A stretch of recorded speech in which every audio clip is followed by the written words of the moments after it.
Eu quero trazer uma leitura aqui para o nosso coração, né? Eu estou aqui com a Bíblia de Estudo Pentecostal.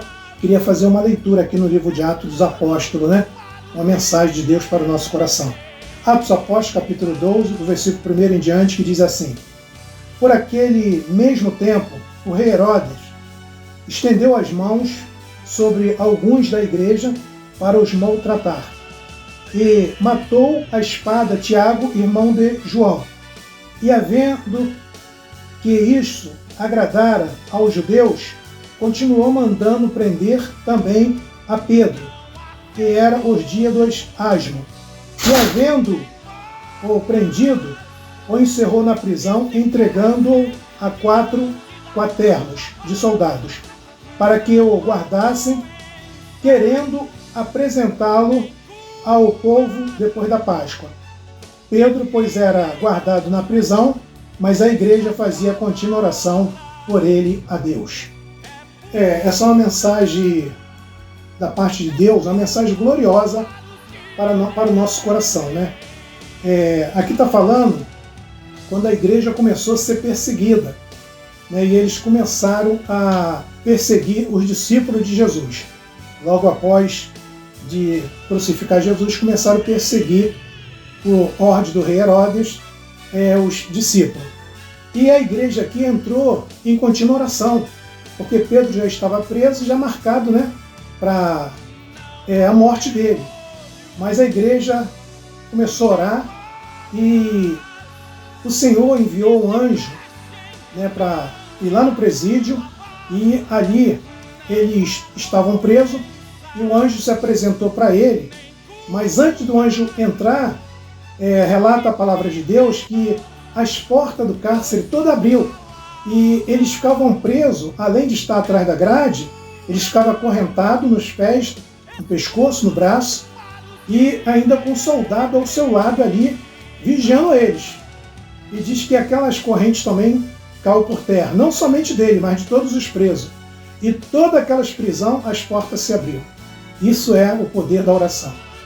E o anjo pediu a ele para que ele saísse dali rápido, porque ele pensava que era um sonho, mas era a realidade. E mandou ele sair e ir à procura dos seus irmãos.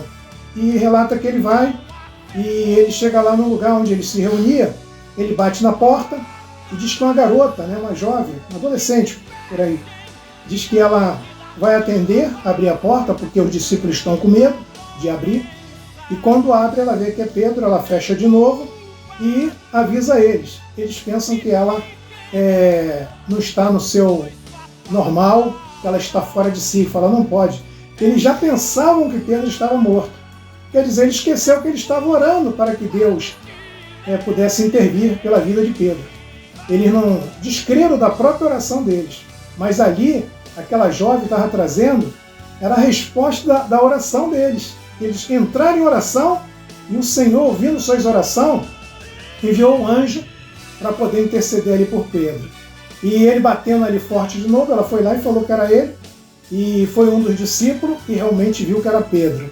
E ali eles ficaram pasmos, né, quando viram que era ele, pensando que era até um anjo, né, na forma de Pedro.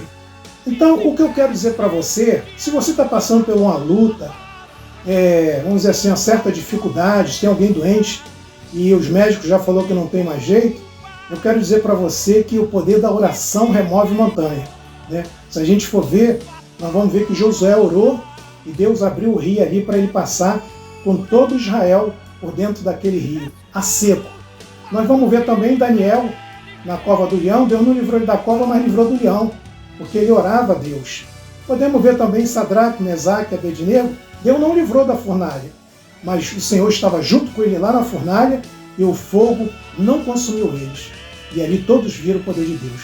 Então esse é o poder da oração. Então o que eu quero dizer para você, talvez tu não tenha alcançado ainda a sua vitória, talvez tu não tenha alcançado a sua bênção, porque você está distante de Deus. Mas eu quero te trazer qual é a distância. A distância que você está de Deus é a distância de uma oração. É só você entrar em oração e você vai receber a tua bênção e a sua vitória. Que Deus nos abençoe.